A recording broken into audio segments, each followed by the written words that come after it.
Olá, meus amigos, amigas, internautas, sejam todos bem-vindos.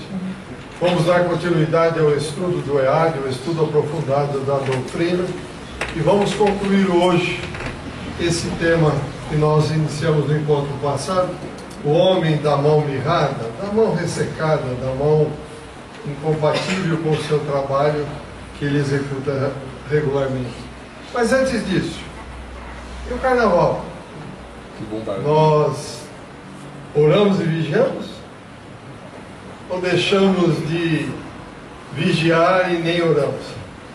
Como é que nós nos comportamos? Porque eu vi uma tirinha, essa tirinha espírita que sai em um dos jornais, em que todo mundo falava, que maravilha, um bloco pequeno. Pequeno do lado de cá, mas do lado de lá era quantas vezes maior. Então veja, os companheiros que estão ali esperando e nos alimentando para que nós façamos coisas erradas é muitas vezes maior. E o que fizemos durante esses festejos carnavalescos, em que um carnaval na carne tudo vale, como diz a acepção da palavra? É bom a gente refletir, pensar, porque tudo que fizermos ou que já foi feito nesses dias vai ter um reflexo muito longo em nossas existências. Então é bom a gente pensar, refletir e corrigir. Nós vamos ao que nos interessa. Só repetindo então o homem da mão mirrada, lembrando que Jesus, nós vamos rever o Evangelho, o texto inteiro. Ele pede então para que o homem da mão mirrada, levanta-te, como diz o Evangelho. Ele pede para levantar e para ele mostrar a mão que ele vai ser curado. Então a cura é considerada em diferentes interpretações religiosas, só relembrando a aula passada, como um milagre. Porém, o Espiritismo deixa claro que Cristo nunca, nem o próprio Pai, derrogou as leis que ele mesmo criou. Então vamos imaginar que aquela brincadeira que eu faço, oh Deus, cai um saco de dinheiro aqui para mim. Isso não existe. Não vamos imaginar isso. Virá sim forças, bênçãos para que a gente trabalhe. Mas jogar um saco de dinheiro aqui, só se fizermos coisas erradas. Alguém que esteja ali preparado numa brincadeira jogar esse saco de dinheiro.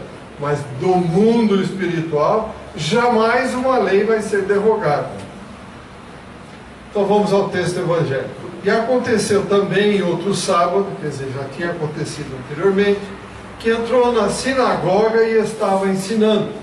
E os escribas e fariseus atentavam nele se o curaria no sábado, para acharem de que o acusar. Já pensou? Pode curar no sábado. Porque uma convenção besta, humana, disse que não pode trabalhar no sábado. Porque nós interpretamos errado que Deus criou o universo em 7 dias. Pô, gente, é pensar abaixo da barata, que criou o universo em 7 dias. Cada dia são milênios. Nós não temos nem noção. E aí então Deus trabalhou 7 dias e foi descansar. 6 dias foi descansar o 7º.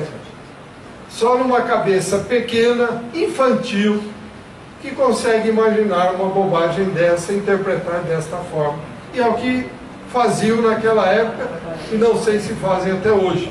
O sábado não pode fazer nada. Então eles estavam ali para ver se o Cristo iria curar no sábado, para descer o sarrafo nele.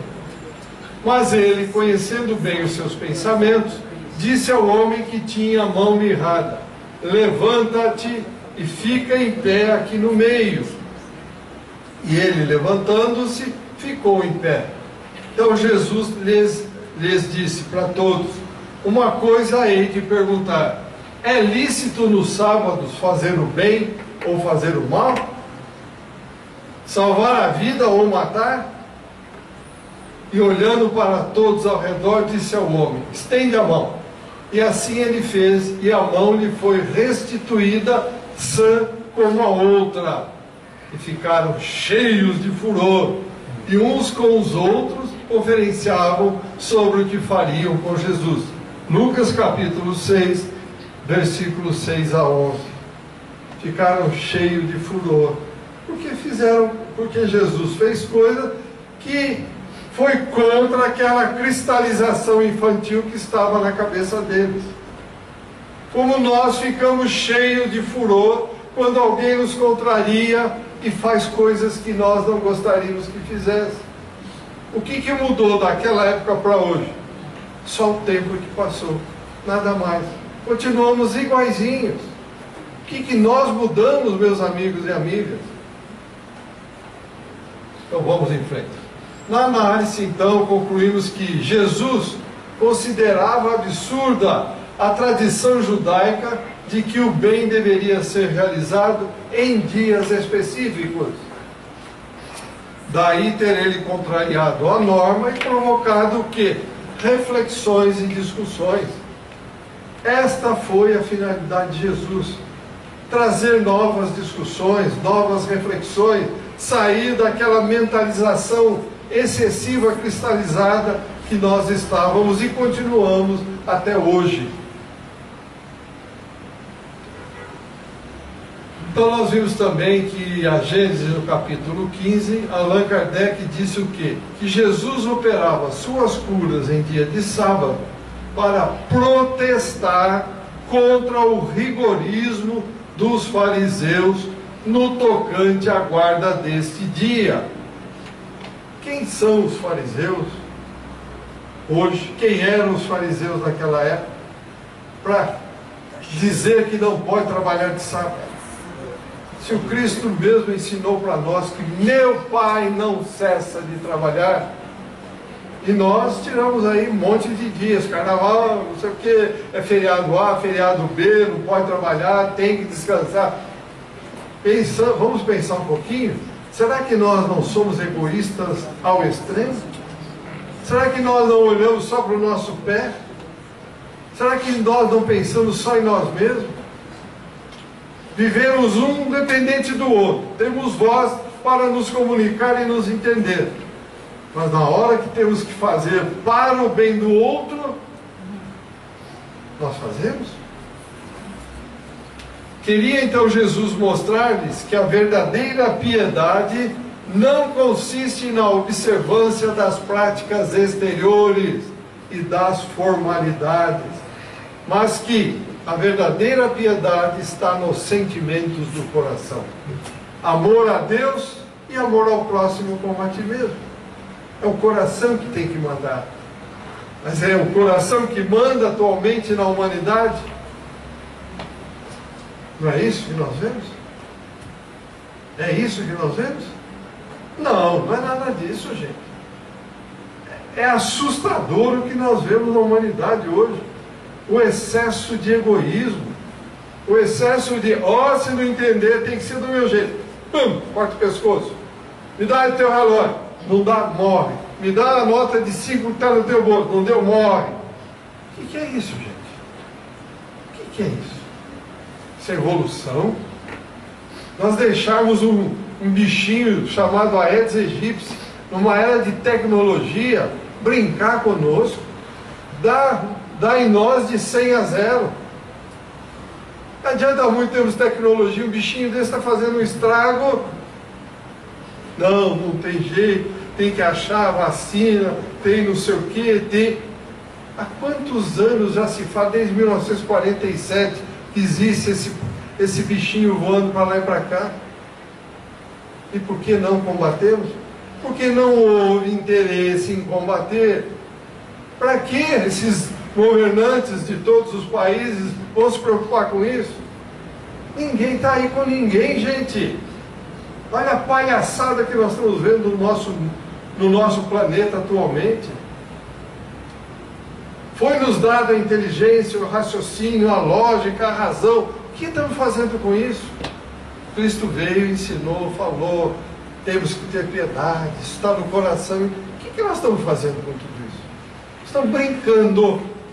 Nós, seres humanos, estamos brincando. Estamos achando que tudo faz de conta, vamos levando, faz de conta, uma hora dá certo. Não vai dar certo, não.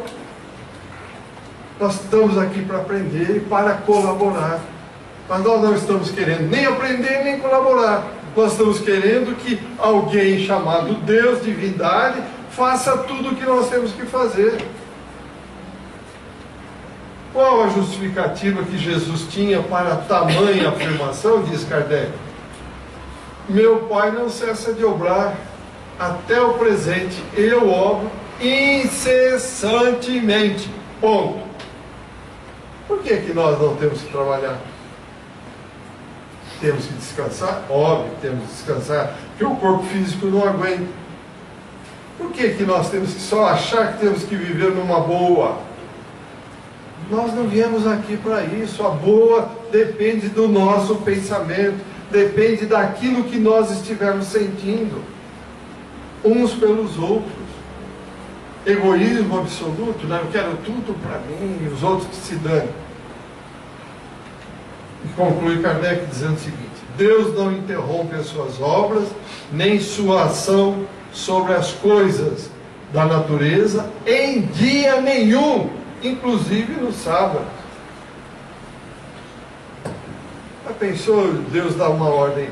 Moçada que controla o tempo, vai tirar férias todo mundo, deixa o tempo à vontade. A terra, o giro da terra, deixa ela à vontade, deixa girar à vontade. Ninguém mais vai cuidar disso. O que seria de nós? Acabaríamos. Não, mas nós não. Tem que trabalhar às 6, no 7 tem que parar. Não pode trabalhar. Não pode fazer assistência. Não pode ter caridade. Não pode salvar uma vida. Que brincadeira é essa? Que interpretação pequena é essa? Mas tem uma questão, está sendo som, hein? Que a doutora sempre nos lembrava, e aí é o raciocínio lógico. A partir da quarta esfera, o tempo não é idêntico ao nosso, até a terceira, às 24 horas. Então, como é que eu sei quando é sábado, se eu não estou acima da quarta esfera? Então, a frase aqui é a seguinte: Deus fez o sábado para o homem e não o homem para o sábado. Ele fez para que a gente descansasse, mas não era para se matar pelo sábado. Porque meu pai e eu trabalhamos até no sábado. Quer dizer, a compreensão nossa quando vamos descansar o corpo físico, à noite a gente tem que trabalhar, o espírito tem que continuar trabalhando. E outra, como é que no livro dos Espíritos existe o embrião da previdência social, e ali na lei do trabalho, embrião, hein? Bismarck cria a previdência em 1893, o livro dos Espíritos é de 1857.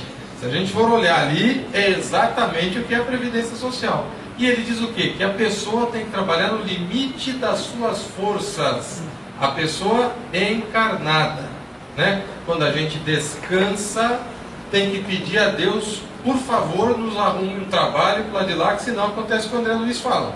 Vamos para as zonas umbralinas, onde estão todos os nossos amigos, inclusive nosso pensamento. É aí mesmo. Alguma pergunta, algum comentário até aqui? Então vamos em frente. Então nós conhecemos também que os escribas eram considerados na época seres eminentes, pelo fato de saberem ler, escrever, lavrar documentos legais e até atuando no palácio como ministros de finanças ou secretários de Estado. Esses eram os escribas. E que os fariseus exibiam uma postura tradicionalista, legalista e ortodoxa, não desviando absolutamente nada em relação à lei mosaica. E mais, tinham zelo pelo debate jurídico e por manter viva a tradição de meditação e estudo da lei. Isso nós aprendemos com eles. Isso tem alguma finalidade? Tem algum reconhecimento? Lógico que tem. Mas temos que seguir a lei assim, firmemente. Quem fez a lei? Foi Deus que fez a lei de Moisés? Foi Deus que fez a lei de Moisés, meus amigos? Foi Deus que falou: moçada, agora eu vou escrever a lei, vem cá, hein? Mas todos são 615 mandamentos. 10 são de Deus. Então vejam, ele recebeu mediunicamente. E todos vocês que são médiuns que estão aqui sabem. Existe alguma influência de vocês médiuns naquilo que é passado para fora, que é escrito através da psicofonia ou da psicografia? Existe alguma influência? Lógico que existe. Porque não é um ditado A, B, B. Vem a ideia como um todo, e de acordo com a nossa evolução nós interpretamos e vamos para fora. Mas pela lógica, pela razão, pela harmonia, pelo equilíbrio, faz sentido toda esta lei que veio. Mas não foi Deus que determinou, porque a cada momento, se nós formos ver, esta lei é mudada contínua e constantemente. Pois não, eu ia ficar quieto. não, pode falar. Mas como lembrei do programa do Portal de Luz, o filósofo Marinho falando, eu achei muito interessante o que ele falou. Ele falou, a ideia vem para mim quando eu vou escrever, mas vem a ideia. Eles me dão a ideia e o caminho para escrever com aquela ideia. Como é que eu vou colocar no papel os argumentos que eu vou ter que trazer para poder defender a ideia e os argumentos que a espiritualidade me deu? Isso é problema meu, não é deles. Que é isso que você falou. O problema é nós. Como é que nós vamos transmitir a ideia? É isso aí. Se eu não tenho um conhecimento elevado, e principalmente uma vivência, por isso Cristo veio, ensinou e exemplificou. Se eu não tenho uma exemplificação, como é que eu vou traduzir tudo isso? Falar é uma coisa, a teoria na prática é completamente diferente. Continuando então, vamos a mais um trecho do Evangelho. Mas ele, conhecendo bem os seus pensamentos, disse ao homem que tinha a mão mirrada: levanta-te e fica em pé no meio. E levantando-se ele ficou em pé. Então Jesus lhe disse: uma coisa vos hei de perguntar: é lícito nos sábados fazer o bem ou fazer o mal, salvar a vida ou matar?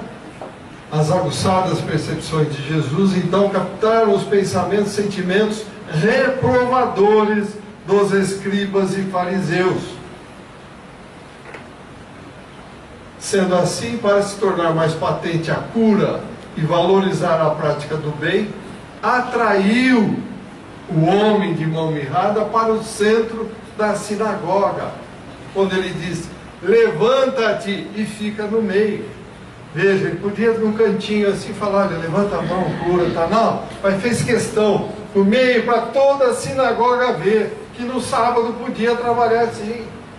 Ele fez questão e mostrou que poderia trabalhar. Não ocultou de ninguém, mas também não estava ali numa presunção, querendo falar: eu sou bom, eu é que posso fazer. Não, nada disso. Então, à vista de todo, pôde curá-lo e demonstrar um amor que os escribas e fariseus não tinham amor. Estavam ali para ver a lei. A lei diz isso, de acordo com a interpretação dele. Então, tem que ser cumprida a lei. Ora, a lei. Quem disse isso? Rui Barbosa faz tempo, né? Acho que foi o Getúlio Vargas. Não foi o Rui, não foi o Rui, não. Não foi o Rui? Luís XIV. Luís XIV? A lei ou a lei? A lei sou eu, não. Ele falou: os Estados militares são moados. Vemos assim que Jesus, ao deslocar o foco da atenção dos presentes para o doente, relegou então a plano secundário as manifestações de culto exterior. Simplesmente esqueceu. Então é fazer o bem sem olhar a quem, em qualquer momento que for necessário.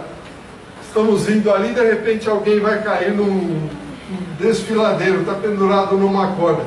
Ih, mas hoje é sábado, vou embora, deixa ele lá pendurado. Não é assim que por eles deveria ser. Não pode trabalhar.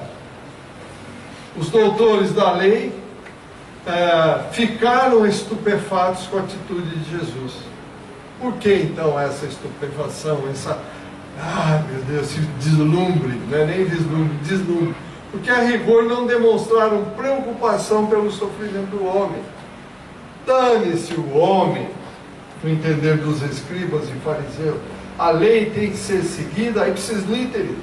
Não pode mudar nada. Não é isso? É isso que eles estavam fazendo.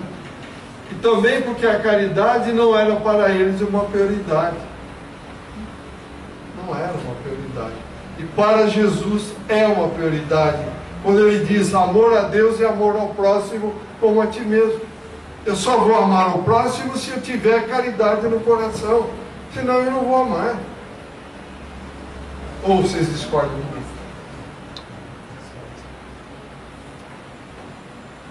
Eram religiosos crentes, cumpridores dos seus deveres do tempo, tementes a Deus, cuja fé no Criador está distanciada da humildade e da solidariedade. Vamos trazer isso para hoje. Aqui, para essa sala, só, não vou nem falar fora. Os internautas também podem pensar. Hoje, somos tementes a Deus? Somos ou não somos? Temos fé no Criador Supremo? E a nossa humildade? Estamos aí, somos humildes? Somos solidários? Ou somos papapasse? Estamos tomando passe para me garantir que aí eu estou numa boa, os outros eu não quero nem saber. Como é que nós estamos? Para pensar, não é para responder ninguém, por favor. Kardec, no Evangelho segundo o Espiritismo, no capítulo 19, lembra-nos o seguinte: não devemos confundir a fé com a presunção. A verdadeira fé se conjuga com a humildade. Aquele que a possui deposita mais confiança em Deus do que em si próprio. Por quê? Por saber que o simples instrumento da vontade divina, ele, o simples instrumento, nada pode sem Deus. Nós, simples instrumentos, podemos alguma coisa sem Deus? Nós que, médiuns e esclarecedores que trabalham nos trabalhos aí, quando nós recebemos um companheiro da espiritualidade que desencarnou, qual é a primeira coisa que ele diz para nós? Ah, Deus não existe, sumiu, já não me ajudou. Será que foi Deus que não ajudou? Ou ele que se distanciou de Deus? Ou nós que nos distanciamos de Deus? Nós que deixamos a nossa vontade excluindo Deus?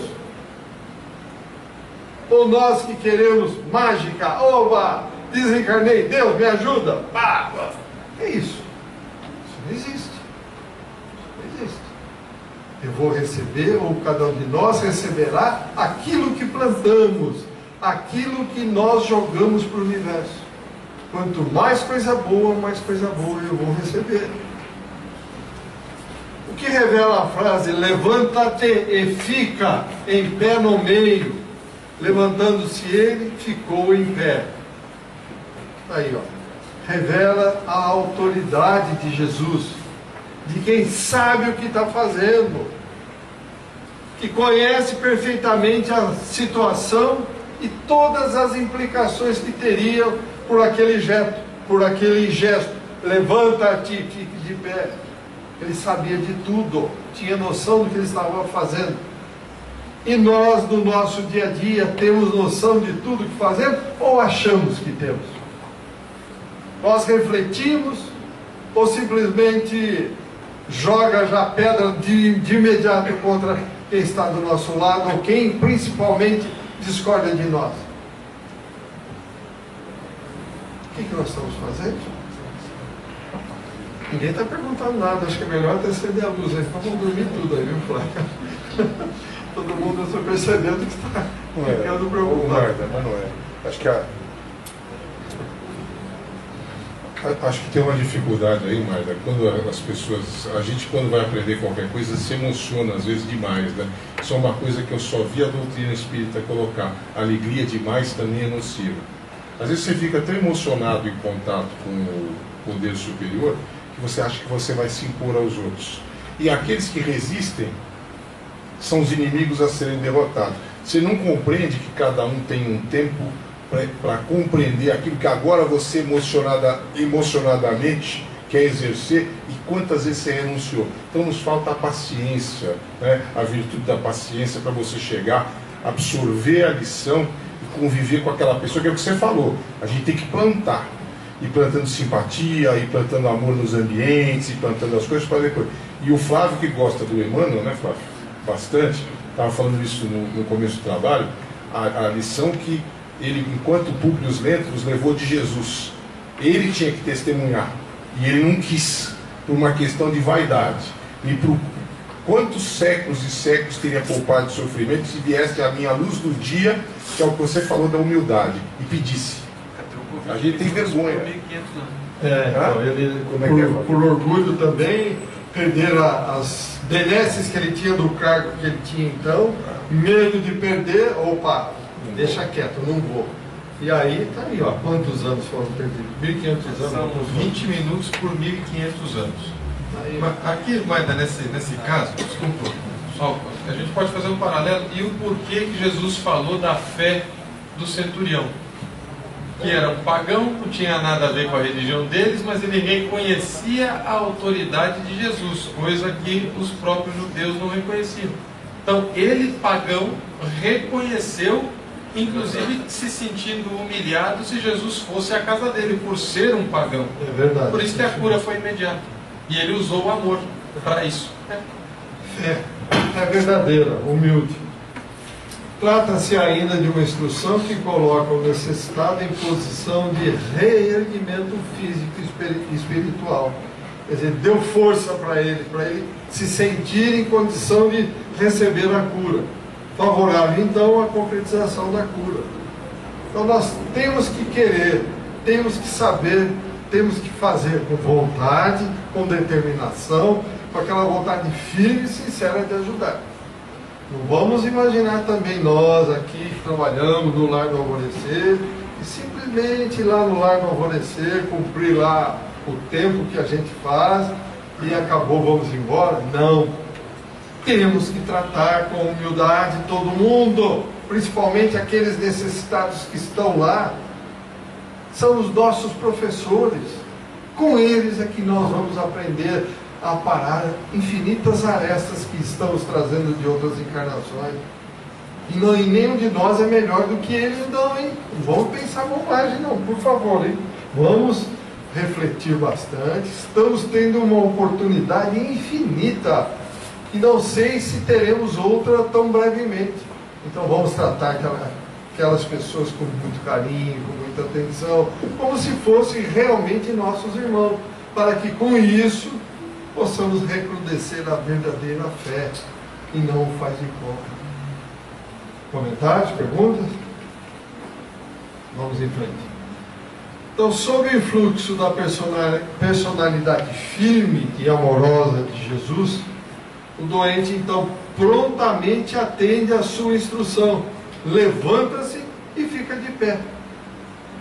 Quantas vezes somos chamados pela espiritualidade para tomar uma decisão, para assumir a nossa vida em nossas mãos? E o que fazemos? Sucumbimos, fazemos de conta que não ouvimos e vamos tocando e reclamando: ah, Deus, como a minha vida é difícil. Mas quem disse que seria fácil? Não é fácil para ninguém. Vamos relembrar que ninguém é terráqueo. Estamos momentaneamente na condição de terráqueos. Nós somos espíritos eternos com um corpo de matéria aqui, para quê? Para passar por experiências novas, para fazer desabrochar coisas que nós não conseguimos das encarnações anteriores. Então ninguém veio passar férias, meus amigos e amigas. Aproveitemos os momentos difíceis para refletir, para ver aonde, por que está acontecendo. Se nos aprofundarmos dentro de nós mesmos, nós perceberemos o porquê.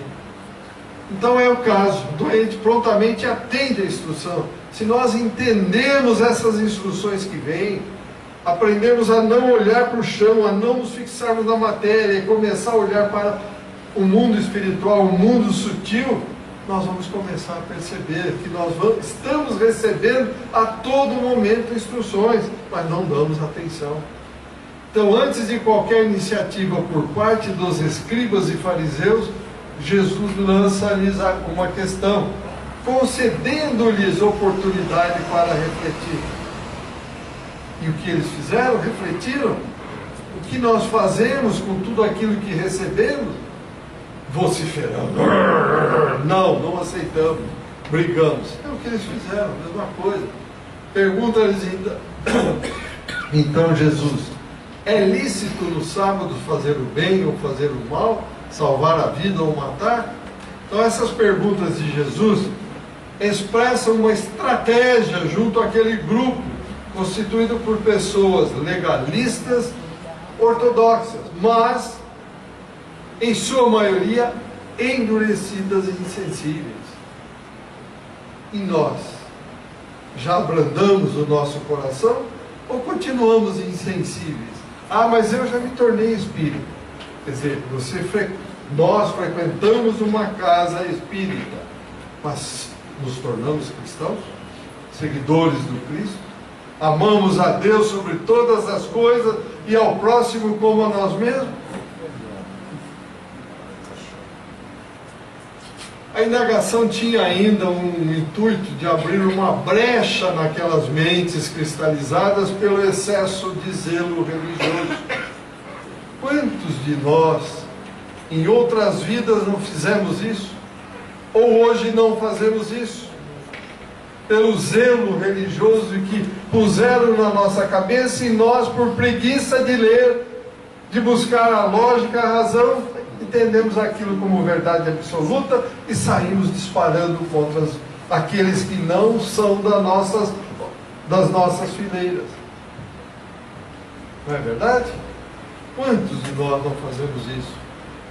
Quantos de nós recebemos algumas coisas, alguns acontecimentos do dia a dia, deixamos passar batido, não refletimos? Tudo que acontece no universo, como diz, um fio de cabelo que cai ou uma folha de uma árvore, tem conhecimento de Deus. Não vamos imaginar Deus, um ser humano como nós, que está lá todo poderoso coordenando. É uma pleiade, entidade suprema, causa primária de tudo. Que entidade é essa? Não sabemos. Quem somos nós? Não dá nem para pensar. Nós vamos pensar em coisas boas, grandes, que está nos dando a oportunidade, de repente, de passar um mendigo na nossa frente, que foi alguém no passado, que foi até nosso pai no passado, veio aqui pedir uma ajuda, nós viramos as costas e vamos para o outro lado. Não tem acaso no universo. Temos que parar e pensar em tudo que acontece.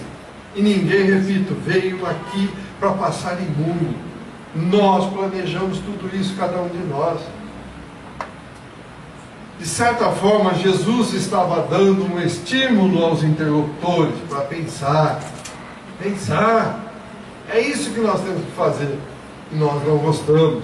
Utilizando o quê? O precioso acervo de verdades espirituais que eles possuíam. E mais, que a partir daí tirarem conclusões sublimadas. Não aquelas conclusões apressadas que nós estamos acostumados. Não, ele não presta. Será que não presta? Por quê? Ah, porque ele não presta. Porque ela não presta. Por que não presta? Ah, porque fez isso, fez aquilo. E você? E nós? E eu? Não fizemos nada? Seja contrário ou diferente daquilo, ou até igual àquilo que nós estamos condenando no outro? Vamos pensar. Temos que usar a massa cinzenta. Acreditamos que representantes da lei mosaica tinham alguma condição de entender a situação que Jesus lhes apresentava. Lógico que tinha. Conhecedores da lei como eram, instruídos como eram, tinham condição. Em razão do que? Do conhecimento espiritual que possuíam. Caso contrário, aí, o mestre simplesmente realizaria a cura num cantinho, sem maiores delongas, tchau, vou embora. Mas não, ele fez na frente de todo mundo, no meio da sinagoga, para que todos vissem, para que todos tirassem proveito, para que todos quebrassem as cristalizações mentais.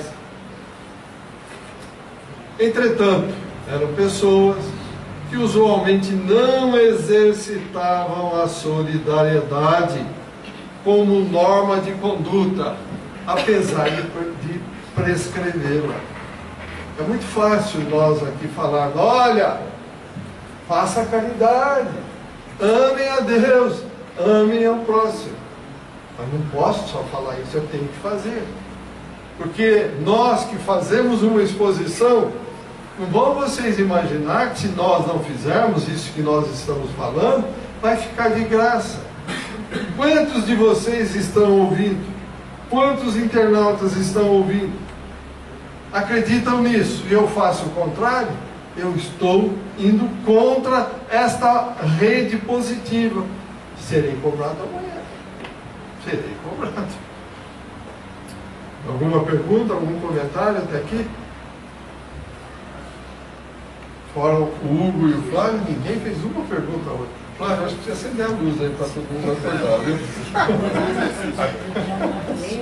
Não estão com... Ah, o João vai fazer uma pergunta. Não vou fazer uma pergunta nada, mas Jesus, além, ele foi, aliás, de toda a sabedoria que ele tinha, é evidente que ele ia pegar esse, só ia colocar no centro mesmo, onde circula quase todas as energias que estavam ali também, inclusive os pensamentos, que ele quis aguçar os pensamentos de todos, justamente para poder, né, que todos pensassem.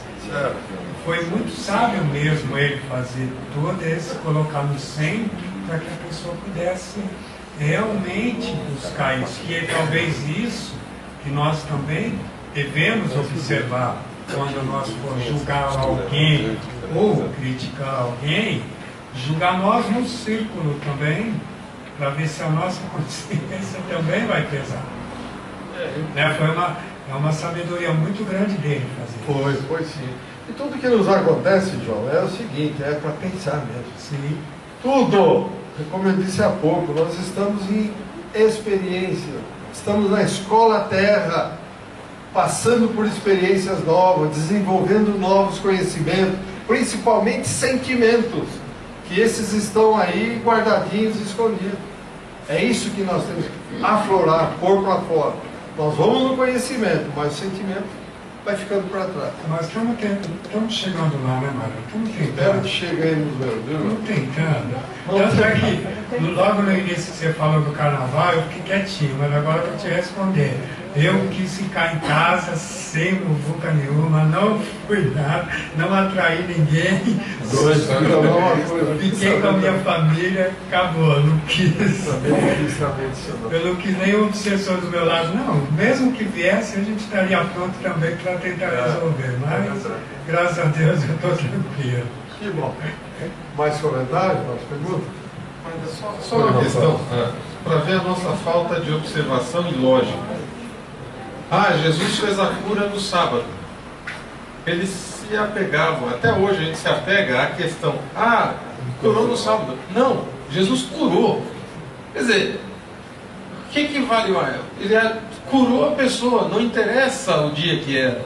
Eles não observavam o benefício, eles observavam o fato que aconteceu ali, foi no sábado. O que foi no sábado? Foi uma cura. Nossa, uma cura. Quer dizer, a falta de observação, até hoje isso aí está conosco. A gente não quer saber se a pessoa fez uma coisa boa. Ela não fez tal coisa, mas fez milhares de outras coisas. Mas porque não fez o que eu queria, então não vale. Pode aí mesmo. Uma observação, mas a gente realmente tem esse defeito, me incluo nisso daí. A gente às vezes cristaliza, como você colocou muito bem, a gente vê uma atitude negativa de uma pessoa e define ela pro resto da vida. A gente comete esse erro, às vezes você nunca mais dá. É curioso que a experiência vai mostrando que às vezes você tem uma impressão ruim com alguém e que a pessoa, com o passar do tempo, ela desfaz completamente aquela impressão. E as impressões positivas às vezes são negativas. Mas no campo da lei, né, quando você fala do Evangelho, que é o maior repositário das verdadeiras leis, da lei do amor, é impressionante como sempre o fundo, a essência, a lei do amor ultrapassa as formas. E isso é que a gente não... Então, para que serve tudo isso que vocês estão me ensinando? Aí eu vou chegar e vou fazer uma bobagem. Queria lembrar uma coisa bem infantil. Eu peço licença a vocês só para exemplificar. Eu era escalado quando eu levantava domingo na minha casa. Meu padrasto me fazia levantar e a gente sempre teve cachorro. E minhas irmãs gostavam de dormir até mais tarde. Um dia eu me queixei para ele que aquilo que eu fazia, porque eu fazia a limpeza dos cachorros, depois limpava todas as luzes. Falei, isso não é coisa de homem. Ele falou, realmente, você tem razão. Ser homem é ficar sentado assistindo a sua mãe trabalhar. De modo que nunca mais eu discuti com ele. Realmente era o fundo, a essência era aquela e não a forma. Continuando então, Emmanuel no livro da Esperança, no capítulo 29, ele diz para nós o seguinte: examinamos aqui tão somente a estranha atitude daqueles que não negam a eficácia da abnegação, entregando-se, porém, ao desvairado egoísmo de quem costuma distribuir 5 moedas no auxílio aos outros com a intenção de obter 5.000. Está pegando pesado. E ele diz o seguinte: efetivamente, o mínimo bem vale por luz divina, mas se levado a efeito sem propósito secundário. Não adianta eu dar uma moeda para alguém, para aquele intuito, de repente vem 5.000 de volta. Esquece, isso aí morreu, não tem valor nenhum.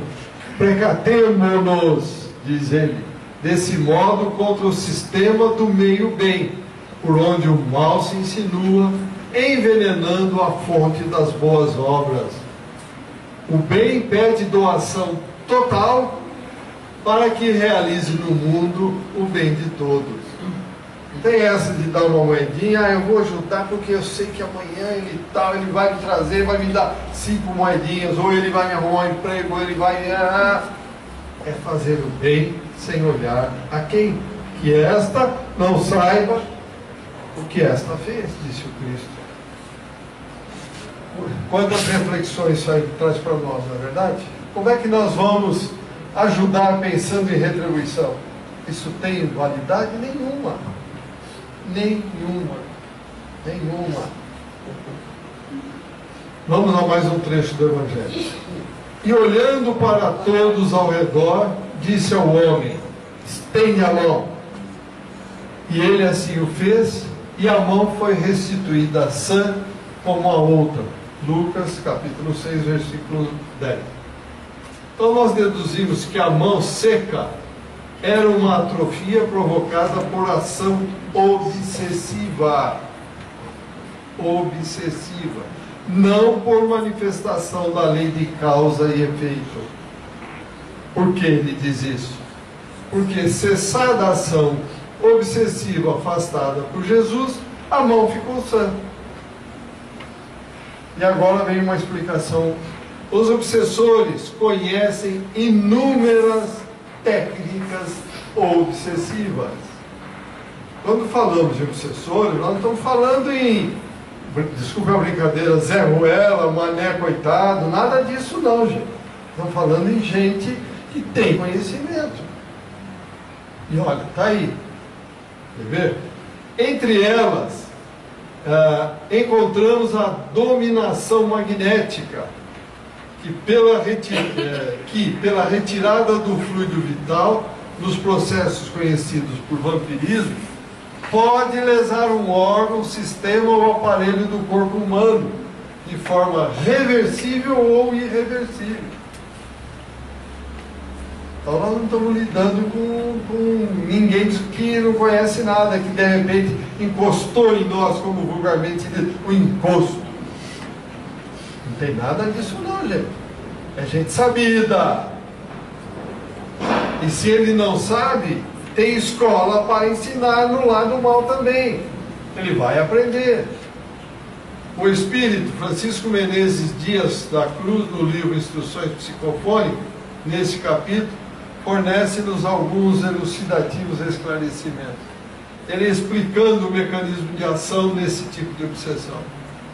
Dizendo, justapõe-se a aura das criaturas que lhes oferecem passividade, e sugando-lhe as energias, senhoreiam-lhes as zonas motoras e sensórias, inclusive os centros cerebrais, em que o espírito conserva suas conquistas de linguagem e sensibilidade, memória e percepção, dominando-as à maneira do artista que controla a tecla de um piano. Olha que coisa! Eles dominam, como o artista domina as teclas do piano. Então, se eles dominam, eles vão tocar do jeito que eles quiserem. Continua.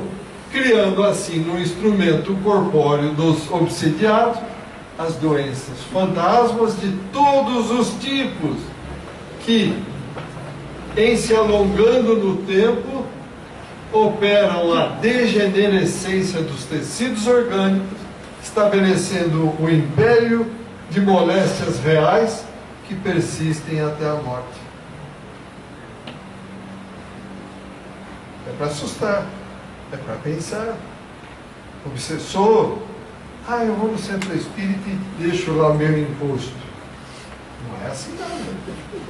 Não é assim não. Imposto não existe.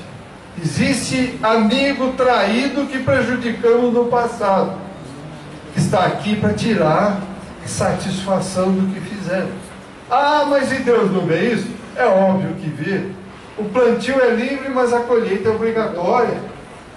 Ou acha que nós podemos fazer o que nós queremos e somos uma belezinha, somos os eleitos de Deus? Nenhum é eleito. A lei do universo não é derrogada para ninguém. Desde o momento que fomos criados por Deus, estamos passando por todas as fases no universo, já passando pelo mineral, pelo vegetal, pelo animal, estando hoje no hominal. Nós temos que trabalhar em seguir as leis de Deus. Então ninguém é melhor que ninguém, não. Ninguém é escolhido, repito, ninguém é eleito. Somos todos farinha do mesmo saco. Somos todos iguais, ninguém é melhor que ninguém. Temos que aprender a conviver um com os outros, aprender com os outros, ensinar os outros, aprender dos outros. Isso é que nós temos que fazer. Continuando. Então, continuando a análise do texto, temos a considerar a existência de situações em que a clareza da linguagem e a interação das ideias são condições indispensáveis, especialmente quando envolvem responsabilidades pessoais. Assim, as expressões imperativas, levanta-te, fique em pé no meio, estende a mão, expressam o quê? Atitudes que o interessado precisou atender de imediato. Se ele não atendesse, ele só seria curado, seria concedida a cura necessária ao trabalho de subsistência se ele atendesse. Se ele não atendesse, a cura para ele continuar o seu trabalho dia a dia não seria realizada. Então o Cristo espera que também nós adotemos a mesma postura. Esse é o grande problema. Cristo espera de nós essa postura. O levantar, ficar no meio e estender as mãos refletem o dinamismo da prática da caridade, meus amigos e amigas. Repetindo, o Cristo espera que também nós adotemos a mesma postura, pois o levantar, ficar no meio e estender as mãos refletem o dinamismo da prática da caridade. Levantar, vejam só, ficar no meio, chegar até a pessoa e estender as mãos, é o que eu falava há pouco. Nós temos que fazer isso. Não é simplesmente ficar ali esperando você. Isso não é caridade, não, gente. Isso não é caridade. Está aqui, ó. Levantar, estender as mãos, e o que mais? E chegar até Isto é o dinamismo da caridade. Estamos agindo assim? Emmanuel, no livro Fonte Viva, no capítulo 174, Mãos Estendidas, diz claramente: observemos todavia o socorro do Mestre ao paralítico. Jesus determina que ele estenda a mão mirrada, e estendida essa, não lhe confere as bolsas de ouro e nem fichas de privilégio.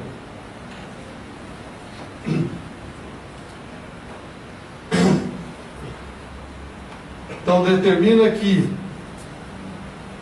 ao fazer isso, ele simplesmente faz a cura e estamos conversando, nada mais. Paz, você tem o merecimento, vamos em frente.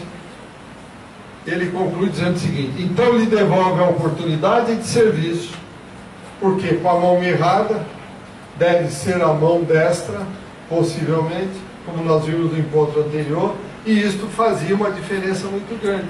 A mão recuperada naquele instante permanece tão vazia quanto estava antes. É que o Cristo restituía-lhe o ensejo bendito do que? De trabalhar, conquistando sagradas realizações por si mesmo. Não é cair o saco de dinheiro, como nós estamos falando. Realizações por cada um de nós. Enfim, recambiava-o as lides redentoras do bem, nas quais lhe cabia edificar-se e engrandecer-se. Está nas nossas mãos. Cada um de nós é que tem que se edificar e se engrandecer. Não esperar que Ele, o Cristo, ou que Deus faça isso por nós. Vamos ao final do texto, então, diz o seguinte: ficaram cheios de furor e uns com os outros conferenciavam sobre o que fariam a Jesus. A oportunidade oferecida foi perdida, pois os doutores da lei não souberam ou não quiseram aproveitar a lição. Nós estamos aproveitando a lição desta reencarnação? O jogo das conveniências, lá para eles falou mais alto, como demonstra este versículo. Eliseu Rigonati, no livro Evangelho dos Humildes, traz mais detalhes para a gente melhor entender isso. Diz o seguinte: todos os reformadores deparam com objeções por parte daqueles que comprazem na ignorância. O Cristo foi aceito rapidamente? Não. Até hoje é contestado. Quantos de nós, no nosso dia a dia, ao tentar fazer alguma coisa nova, inovar dentro de uma empresa, dentro de casa, somos aceitos de imediato? Ou somos contestados? Comprazem na ignorância e daqueles que tiram proveito do estado de ignorância em que se encontra a humanidade. Quantos hoje tiram proveito desse estado de ignorância em que se encontra a humanidade? Haja visto as igrejas novas que estão surgindo. Essas lutas sempre contra os espíritos nobres que encarnam na Terra, com o objetivo de melhorarem as condições em que vivem os irmãos menores. E dizendo: árduo é o trabalho daqueles que aqui vierem para indicar aos povos novos rumos de progresso, trazendo-lhe novos ensinamentos e revelando-lhes novas leis espirituais. Então vemos que os beneficiados pela ignorância em que jazia o povo, aquilo que eu falo sempre, repetindo, os beneficiados pela ignorância em que jazia o povo, percebendo o que? Conclui Rigonati, que os ensinamentos de Jesus feriam os seus interesses, começaram a conspirar contra ele. Vou perder as minhas benesses, então me traz dinheiro aqui, eu não preciso trabalhar, eu faço de conta, eu enrolo, eu tenho do bom e do melhor, para que eu vou aceitar esse revolucionário chamado Cristo? Vamos crucificar, vamos tirar ele da nossa frente. Isso acontece a todo momento. Isso aconteceu com todos os profetas que aqui estiveram. E enquanto estivermos nesse nível, continuará acontecendo. Mas felizmente, pela programação do universo, esta fase vai acabar. Porque iremos para uma outra fase que todo mundo sabe qual é: regeneração. E em regeneração, acabou. Nós teremos consciência daquilo que estamos fazendo. E eu agora pergunto, isso acontece nas fileiras espíritas? Sim, porque encontramos os intransigentes que combatem as boas ideias ou resoluções de almas dedicadas porque contrariam os seus interesses. Nós não podemos esquecer, se nós realmente assumimos o compromisso de ser cristãos, isso aqui que está escrito aqui é uma bobagem. Nós estamos pensando, não, eu não aceito a ideia do Maida, eu não aceito a ideia do fulano, não aceito a ideia do cicrano, porque eu é que sou o melhor, eu é que sou a melhor. Não, gente, isso não existe. Nós temos que pensar no trabalho do Cristo. O que importa é o conjunto. Nós somos uma pequena fração, mas que somos importantes para que o conjunto esteja em harmonia. Então não temos essa de que eu sou melhor. Eu faço parte de um conjunto. Nós todos temos que estar alegres e felizes por participar deste conjunto. As minorias criativas que eu estou falando. E o que fazer então? Jesus vem em nosso socorro e diz o seguinte: olhai, vigiai, orai. E eu acrescento: trabalhai muito. Perguntas? Comentários? Então vamos trabalhar. Obrigado, internautas. Saúde e paz a todos.